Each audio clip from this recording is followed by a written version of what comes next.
എല്ലാവർക്കും നമസ്കാരം. സത്യത്തില് വളരെ ചെറിയ വേഷമെന്നാണ് ഞാൻ ഈ സിനിമയിൽ വിചാരിച്ചുകൊണ്ടിരുന്നത്. പക്ഷെ പടം തിയേറ്ററിൽ ഇറങ്ങി OTT റിലീസായി ആൾക്കാർ കാണുന്ന സമയത്ത് എല്ലാവരും പറയുന്നു പൊന്മാൻ കണ്ടു, നന്നായിട്ടുണ്ട്, നല്ല രസമുണ്ട് ക്യാരക്ടർ എന്ന്. അപ്പോഴാണ് ഞാൻ വിചാരിച്ചത് ഇത്രയും വലിയ ക്യാരക്ടറാണ്. പിന്നെ അതുമല്ല, ചില ഷോട്ടൊക്കെ എടുത്ത് അവസാനം ആ കർത്താവിന്റെ നോട്ടം ഭയങ്കര രസമുണ്ട്. ശരിക്കും പറഞ്ഞ ഒരു പടത്തില് ഭയങ്കര നല്ല സിനിമയാണെങ്കിൽ ഒരു ഷോട്ട് മതി ആൾക്കാർ തിരിച്ചറിയാന്നുള്ളത് ഈ സിനിമ എനിക്ക് മനസ്സിലാക്കി തന്നു. ശരിക്കും ഞാൻ അങ്ങോട്ട് ചോദിച്ചു വാങ്ങിച്ച ഒരു സിനിമയാണ് ജോഷേട്ടൻ്റെ അടുത്ത്. കാരണം സിനിമയിൽ വരുന്നതിന് മുമ്പ് ഒരുപാട് ചാൻസ് ചോദിച്ചിട്ട് ഞാൻ നടന്നിട്ടുണ്ടായിരുന്നു. അപ്പം സിനിമ വന്നു കഴിഞ്ഞിട്ട് പിന്നെ ചെറിയ ചെറിയ സിനിമകളൊക്കെ ചെയ്യുന്നു, കുറച്ച് കുഴപ്പമില്ലാത്ത പൈസയൊക്കെ കിട്ടി. പിന്നെ എനിക്ക് ചാൻസ് ചോദിച്ചിട്ട് പടത്തിൽ അഭിനയിച്ചു കഴിഞ്ഞ് കഴിഞ്ഞാൽ പൈസ തരുമോ എന്നുള്ള ഡൗട്ടായി. ഞാൻ അങ്ങോട്ട് ചോദിച്ചിട്ട് അഭിനയിച്ചാൽ ചിലപ്പോൾ പൈസ തരൂല്ല എന്നുള്ളൊരു ഡൗട്ട് ചോദിക്കാൻ മടിയായി. പിന്നെ ഇപ്പൊ എന്റെ കല്യാണം കല്യാണത്തിന് തൊട്ട് മുന്നേ ഞാനിങ്ങനെ ആലോചിച്ചപ്പോൾ കല്യാണത്തിന് കുറച്ച് പൈസ വേണം. അതിന് മുന്നേക്കെ എന്റെ കാര്യങ്ങളൊക്കെ നടന്നു പോകാനുള്ള പൈസയൊക്കെ എന്റെ കയ്യിലുണ്ട്. ഇപ്പം പിന്നെ കുഴപ്പമില്ല, അങ്ങനെ പോയിക്കോളും, പടം വരുമ്പം ചെയ്യാം എന്നുള്ള മൈൻഡ് സെറ്റിലാണ് ഞാൻ ചെയ്തുകൊണ്ടിരുന്നുണ്ടായിരുന്നത്.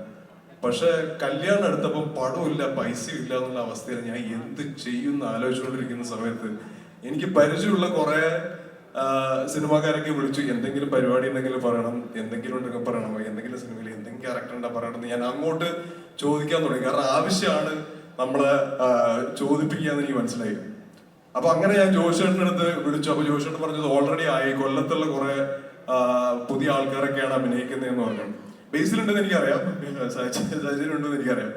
അപ്പൊ ഒരു പ്രതീക്ഷയില്ലാണ്ട് നിൽക്കുന്ന സമയത്താണ് എൻ്റെ അടുത്ത് ഒരു ദിവസം വിളിച്ച് ഒരു ഫോട്ടോ അയച്ചു തരുമെന്ന് ചോദിച്ചു. അപ്പൊ എന്തോ ഭാഗ്യത്തിന് ഞാൻ കുറച്ച് മുടി വളർത്തി വെക്കുന്ന സമയമായിരുന്നു. ഒരു പണിയില്ലാണ്ട് നിൽക്കുമ്പോൾ ഇങ്ങനെ വളർന്ന മുടിയാ, അപ്പൊ അങ്ങനെ വളർന്ന്.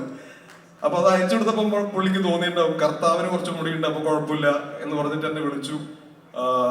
ഞാൻ പോയി കഴിഞ്ഞപ്പോ ഈ മുടീന്റെ മുകളിൽ വലിയൊരു മുടി വേറെ വെച്ചു വന്നു. അപ്പൊ പിന്നെ സാനിച്ചേട്ടൻ കണ്ടിട്ടുണ്ട് ഇത് എന്താ കോലത്തൊക്കെ ചോദിച്ച അവസാനം സാനിച്ചേട്ടൻ ഇരുന്ന് കേളിയിപ്പിച്ചു. അങ്ങനെയാണ് കർത്താവായിട്ട് അഭിനയിച്ചത്.